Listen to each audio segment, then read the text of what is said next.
नमस्कार, मैं नवीन जायसवाल 4 PM राजस्थान में आपका स्वागत है। किसी भी राज्य का सर्वे सर्वा उस राज्य का मुख्यमंत्री होता है। वही सरकार का मुखिया होता है और वही शासन और प्रशासन का भी मुखिया होता है।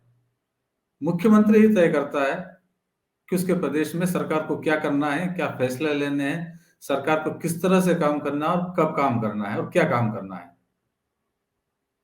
यानी सब कुछ मुख्यमंत्री ही तय करते हैं। मुख्यमंत्री ही तय करते हैं कि उसके मंत्रिमंडल के अंदर मंत्री कौन होंगे। वैसे भी ये तो मुख्यमंत्री का विशेष अधिकार होता है कि वो अपने मंत्री तय करे। किसे मंत्री बनाना और किसे नहीं मंत्री बनाना है, वो भी मुख्यमंत्री तय करता है। ये उसका विशेष अधिकार माना जाता है और होता भी है। और इसके साथ ही ब्यूरोक्रेसी कैसी होगी, ये भी मुख्यमंत्री तय करते हैं।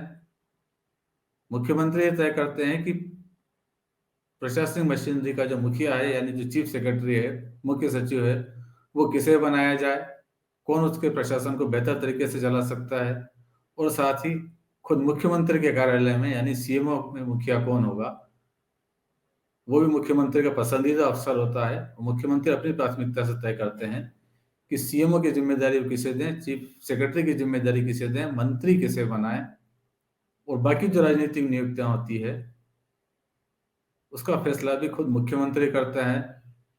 चाहे वो एजी का फैसला करना हो, राज्य के महाधिवक्ता का फैसला करना हो, चाहे पुलिस के मुखिया यानी डीजीपी का फैसला करना हो, सब कुछ मुख्यमंत्री तय करते हैं। सभी राज्यों में यही परंपरा है। राजस्थान में भी अब तक यही होता आया है।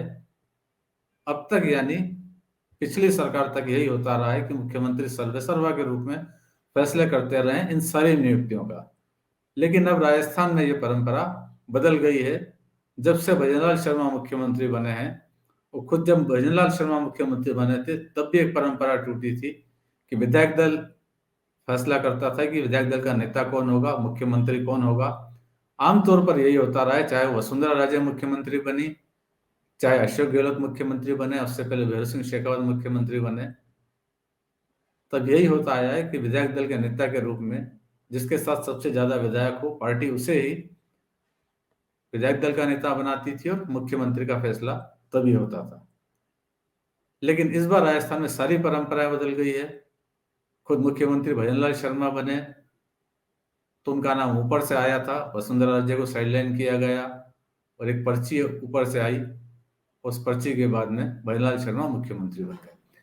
उसके बाद से भजनलाल शर्मा के मुख्यमंत्री बनने के बाद प्रदेश में जितने भी फैसले हो रहे हैं ऊपर के लेवल पे, उन सभी फैसलों को लेकर कहीं ना कहीं कयास लगाए जाते रहे हैं, कनेक्शन ढूंढे जाने रहे हैं कि यह नियुक्ति किसके माध्यम से हुई है, कौन सी लॉबी के माध्यम से नियुक्ति हुई है। किसी भी नियुक्ति के अंदर सीधे मुख्यमंत्री का नाम नहीं आता है कि ये मुख्यमंत्री के पसंद के मंत्री हैं या ये मुख्यमंत्री की पसंद के महाधिवक्ता हैं या ये मुख्यमंत्री के पसंद के अफसर हैं, इसलिए उन्हें प्राइम पोस्ट पर लगाया गया है। हर नियुक्ति के साथ में कनेक्शन ढूंढा जाता है कि वो किस लॉबी के चलते इस पद तक पहुंचे हैं। ऐसा इसलिए भी हो रहा है क्योंकि कोई भी फैसला वक्त पर नहीं हो रहा। हर फैसले के पीछे इंतजार किया जा रहा है, हर नियुक्ति के साथ इंतजार किया जा रहा है, एक लंबा इंतजार होता है, उसके बाद फैसला होता है। चाहे वो मंत्रिमंडल का गठन हो। 15 दिसंबर को भजनलाल शर्मा ने मुख्यमंत्री पद की शपथ ली थी, लेकिन जब उनके 15 दिन बाद जाकर उनको मंत्री मिले थे तब भी यही बात है कि सारे फैसले दिल्ली से हो रहे हैं, मंत्रियों के नाम की पर्ची वहां से आई है और उसके बाद मंत्री बनाए गए। लेकिन नौकरशाही के अंदर भी जो फैसले हो रहे हैं, रुक रुक कर फैसले हो रहे हैं, एक एक आदेश निकाले जा रहे हैं और हर आदेश के साथ में यही कनेक्शन ढूंढा जा रहा है। और कनेक्शन भी फला अफसर दिल्ली से आए हैं या ये नियुक्ति संघीय मुख्यालय से नागपुर से हो रही है या कोई नियुक्ति गुजरात से हो रही है या कोई नियुक्ति बिजनेस लॉबी के प्रभाव में हो रही है। अलग अलग समीकरण निकाले जा रहे हैं। क्या क्या समीकरण रहे हैं किन किन नियुक्ति को लेकर, इस वीडियो में इसी पर बात करेंगे। पहले बात करते हैं खुद सीएमओ की, मुख्यमंत्री के कार्यालय की। मुख्यमंत्री के कार्यालय में ये भास्कर की खबर है और अखबार ने हेडिंग लगाई है कि केंद्र चाहता था कि सीएस से तालमेल वाला अफसर, बिजनेस लॉबी भी राजी थी, इसलिए सीएमओ में एसीएस के पद पर शिखर अग्रवाल को लगाया गया। बिहार सरकार ने 1.5 महीने के बाद में, करीब 50 दिनों के बाद में मुख्यमंत्री को अपने सीएमओ के अंदर मुखिया मिले हैं। एसीएस के रूप में शिखर अग्रवाल। मतलब खुद मुख्यमंत्री को अपने कार्यालय के अंदर प्रमुख अधिकारी लगाने में 50 दिन लग गए फैसला करने में कि उनका सीएमओ कौन चलाएगा। ये सबसे प्राइम पोस्ट मानी जाती है प्रशासन के अंदर, और उसको फैसले में लगे हैं 50 दिन। और अखबार लिख रहा है कि केंद्र का इसमें भी दखल रहा कि कोई ऐसा अफसर हो जो इसका मुख्य सचिव से तालमेल हो और साथ में बिजनेस लॉबी भी जिसको सपोर्ट करती हो। तो इस अखबार ने साथ में लिखा है कि प्रदेश की बिजनेस लॉबी ने भी उद्योग विकास आदि को गति देने के लिए शिखर के नाम का फीडबैक दिया। शिखर की तैनाती में उन्हीं के बेच के कुछ अफसरों की भी भूमिका रही, और केंद्र चाहता था इस पद पर ऐसा अफसर तैनात हो जो सीएस सुधांशु पंत की ताल से ताल मिलाकर काम कर सके। इसलिए शिखर अग्रवाल को चुना गया। यानी शिखर अग्रवाल को चुनने में इतने सारे कारण थे। दिल्ली की लॉबी का दखल था, क्योंकि दिल्ली ने ही मुख्य सचिव के रूप में सुधांशु पंत को भेजा था, तो इसलिए दूसरा जो प्राइम अफसर है सीएमओ के, वो भी सुधांशु पंत की लाइन के अनुसार होने चाहिए। इसलिए दिल्ली ने वहां भी दखल दिया, और दिल्ली के ही कहने पर सीएमओ में एसीएस के रूप में शिखर अग्रवाल को लाया गया। और साथ में बिजनेस लॉबी का भी ध्यान रखा गया कि बिजनेस लॉबी क्या कहती है, कौन सा अफसर बिजनेस लॉबी के हिसाब से ठीक रहेगा, तो उनकी भी अप्रूवल ली गई। इसके एक दिन बाद फिर सीएमओ में एक और नियुक्ति हुई। प्रमुख सचिव के रूप में आलोक गुप्ता को नियुक्त किया गया। 3 आईएएस अफसर पहले ही थे, चौथे आईएएस अफसर अब आलोक गुप्ता भी हो गए हैं। और साथ में इनके लिए भी बताया गया है कि इनकी नियुक्ति में भी आरएसएस की अनुशंसा के बाद ही की गई है। और खुद आलोक गुप्ता के पिता जो हैं के गुप्ता, वो लंबे समय तक संघ से जुड़े रहे हैं। इस कारण से संघ के दखल से आलोक गुप्ता सीएमओ आए। यानी सीएमओ के अंदर जो मुखिया हैं वो बिजनेस लॉबी के सपोर्ट से आए हैं, दिल्ली के उससे आए हैं, और जो प्रमुख सचिव हैं वो संघ के दखल से आए हैं। इससे पहले भी सीएमओ में अफसर लगे थे, तब माना गया था कि लोकसभा अध्यक्ष के अनुशंसा से वो आए हैं, उन्हें तब नियुक्ति मिली थी। इससे पहले मुख्य सचिव सुधांशु पंत की बात की जाए तो सुधांशु पंत खुद दिल्ली से आए थे और वहां पर स्वास्थ्य मंत्रालय में थे, और बताया जाता है कि प्रधानमंत्री नरेंद्र मोदी का बड़ा पसंदीदा अफसर रहे, इसलिए उन्हें राजस्थान में मुख्य सचिव की जिम्मेदारी मिली। और भी कई नियुक्तियां हैं जिसके अंदर कहीं ना कहीं से कनेक्शन निकाले जाते रहे हैं।